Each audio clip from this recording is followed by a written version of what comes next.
One wrong movement, and she would die. A simple nomad woman stood over the most dangerous man in Canaan, with a wooden tent peg in her trembling hand. Beneath her laid Sisera, the giant warlord whose armies had terrorized Israel for 20 years. Thousands feared him. Entire cities obeyed him. If he opened his eyes now, she would never leave this tent alive. Yet Jael slowly raised the heavy mallet above her head. How did a woman living in a desert tent become the person who would change the future of an entire nation? This isn't merely a story about war. It's the story of how one quiet woman ended 20 years of terror using household tools. To understand how this dangerous moment happened, we must first understand who Jael was. She belonged to the Canaanite tribe. The Canaanites were peaceful desert nomads who lived in tents, raised livestock, and traveled seasonally searching for water and grazing land. They belonged to no empire and avoided the wars around them. Jael's husband, Heber, had even secured peace with King Jabin. Because of that treaty, Jael's camp was considered safe. Soldiers ignored them completely, and trouble never seemed likely to arrive. Yet beyond their peaceful camp, the land was suffering. Israel had endured 20 years of oppression under King Jabin and Sisera. Sisera's cruelty was legendary. He ruled through fear, crushing freedom wherever he went. Mothers even used his name to frighten children. He destroyed villages without mercy and seized farmers' crops, leaving countless families hungry, desperate, and struggling simply to survive. No one challenged Sisera because he commanded 900 iron chariots, terrifying machines that dominated battlefields and crushed resistance everywhere. People became so frightened they abandoned roads, deserted homes, and hid in damp mountain caves, rather than risk encountering Sisera's forces. Terrified families prayed desperately for deliverance. While everyone else hid from danger, one woman named Deborah chose to stand up. Deborah was an elderly prophetess filled with unwavering faith. One day, she summoned Barak, commander of Israel's hidden resistance fighters. When the message reached him, Barak immediately left his home in Kadesh. He traveled south to meet the woman everyone respected. Days later, Barak arrived beneath Deborah's palm tree. There, the prophetess was waiting with a message that would change everything. Deborah looked directly at him and delivered God's command. "Gather 10,000 men and march to Mount Tabor." She promised God would trap Sisera's army near the Kishon River. But Barak feared his lightly armed soldiers couldn't possibly win. Desperate and uncertain, Barak made a condition. He would go only if Deborah accompanied him into the coming battle. Deborah agreed, but warned him that the honor would not belong to him. Someone else would receive the glory instead. "The Lord will deliver Sisera into the hand of a woman." Barak ignored the warning. He simply wanted to survive. Barak gathered his men, and together with Deborah, they marched toward the Kishon River to face Sisera's seemingly unstoppable army. When Sisera learned the Israelites were actually coming to fight, he laughed openly. To him, victory seemed completely guaranteed. Confident and arrogant, Sisera assembled all 900 iron chariots alongside thousands of trained soldiers near the Kishon Valley. He raised his spear and ordered the charge. The earth trembled beneath the weight of iron wheels and galloping horses. But as the chariots advanced, darkness swallowed the valley. A violent supernatural storm exploded overhead and transformed the battlefield. It was a monstrous wall of water that flooded the earth in seconds, accompanied by blinding flashes of lightning that struck the iron chariots, turning them into electric traps. The peaceful Kishon River instantly turned into a roaring, overflowing wall of wild water. In minutes, the dry ground turned into a deep, thick, sucking swamp of mud. The heavy iron chariots, Sisera's greatest strength, became his worst nightmare. Sisera watched his invincible army fall apart in moments. Realizing the battle was completely lost, his pride was completely shattered. The great general did something no one ever expected. He jumped down from his beautiful chariot and began running away on foot into the blinding rain, desperate to save his own skin.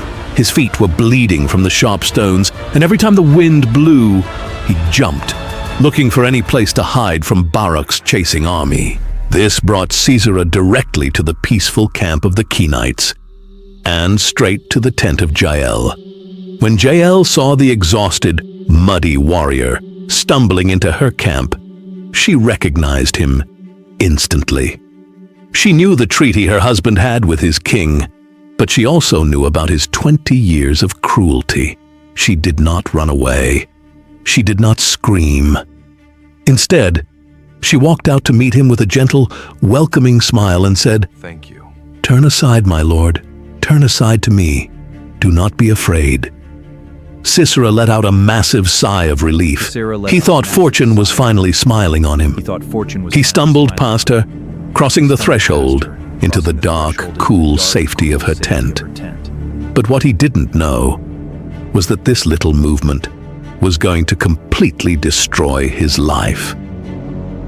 Sisera lay on the floor, his body shaking from pure exhaustion, and his throat burning with thirst.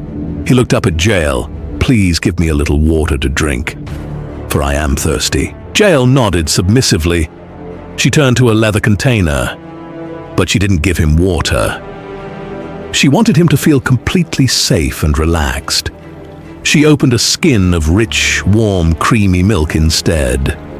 She poured it into a beautiful, heavy, lordly bowl and held it for him as he drank greedily, spilling it down his muddy beard. The heavy milk, the warmth of the thick blanket she draped over him, and the sheer exhaustion of running for his life worked together perfectly. Sisera's eyelids became incredibly heavy. The tension in his massive body began to melt away into the soft rugs. But right before he closed his eyes, his paranoia flared one last time. "Stand at the door of the tent," he whispered heavily. "If anyone comes and asks you, 'Is there a man here?' you must say, 'No.'" Jael looked down at him, her face completely unreadable, and gave a soft nod. "Rest, my lord. I will watch." Satisfied, Sisera closed his eyes. Within seconds, the most feared man in the world fell into a deep, heavy sleep, his loud snoring filling the small tent. Jael stood over the sleeping giant, listening to the steady rhythm of his breathing. She knew that peace with a tyrant was no real peace at all. She knew that if this man woke up rested, he would return to his king, rebuild his army, and continue murdering innocent people. She had a massive choice to make. She chose Stay silent, play the role of a good host, and protect a monster, or risk her life to free a nation. She chose bravery. She moved with absolute silence. She knelt right beside his head. Sisera was turned on his side, his temple completely exposed and defenseless. She placed the sharp point of the wooden peg directly against his skin. She raised the heavy mallet. With all the strength in her body, built from years of pitching tents in the hard desert ground, she prepared to strike. The entire universe seemed to hold its breath in that tiny tent. The heavy wooden mallet hit the top of the peg with tremendous, bone-crushing force. The sharp wood pierced clean through the warlord's temple before his brain could even register the pain. With absolute determination, she continued what she had begun. There was no hesitation left in her heart. When it was over, Jael lowered the mallet and sat beside the lamp. Dawn was beginning to touch the tent walls. Jael stood up, pulling her heavy breathing under control. Her heart was hammering against her ribs, but her hands were completely steady. She wiped a stray drop of blood from her cheek and calmly walked back to the entrance of the tent to wait. A short time later, the loud, thunderous sound of galloping horses echoed through the valley. Barak, still leading the hunt for the general, rode fiercely into Jael's camp.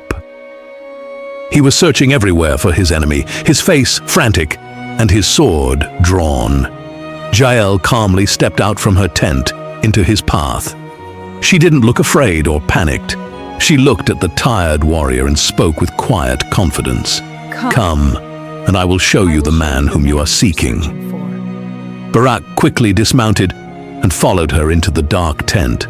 When his eyes adjusted to the dim light, he stopped dead in his tracks, completely frozen in shock. There lay the mighty General Sisera, dead on the floor, with a wooden tent peg driven completely through his head. At that moment, Barak remembered the words of the prophetess Deborah. "The honor will not be yours, for the Lord will sell Sisera into the hand of a woman." It hadn't been a queen in a palace or a female warrior on the battlefield. It was Jael, a nomad woman with a blanket, some milk, and a tent peg. From that day on, the power of the cruel King Jabin was completely broken, and the people of Israel finally walked out of their caves and returned to their homes. The land finally enjoyed peace for 40 years. Jael's name was sung by generations as the most blessed of women, the unlikely hero who had the courage to strike when the world needed it most. Hey guys, these videos takes many hours of hard work. If you could please like the video and subscribe. Also, we want to see which countries our videos reach. If you could please comment which country you're watching from, it'll truly help us. See you till the next video.